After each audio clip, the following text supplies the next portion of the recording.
Macaulay PH, your passion the lover channel. Mag-subscribe ka na!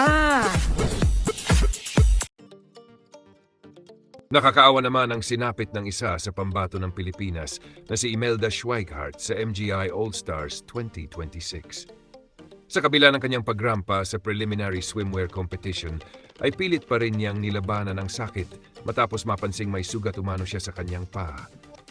Ayon nga sa ilang netizens at supporters, imagine na lamang daw ang sakit habang rumarampa siya sa entablado, ngunit hindi pa rin ito naging dahilan para umatras si Imelda sa kompetisyon.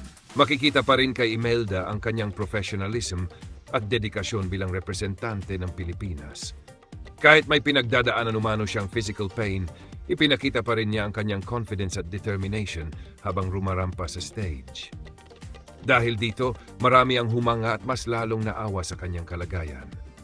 Kaya naman panawagan ngayon ng mga supporters, huwag agad husgahan si Imelda dahil hindi natin alam ang tunay na pinagdadaanan niya habang patuloy na lumalaban para sa Pilipinas sa MGI All-Stars 2026.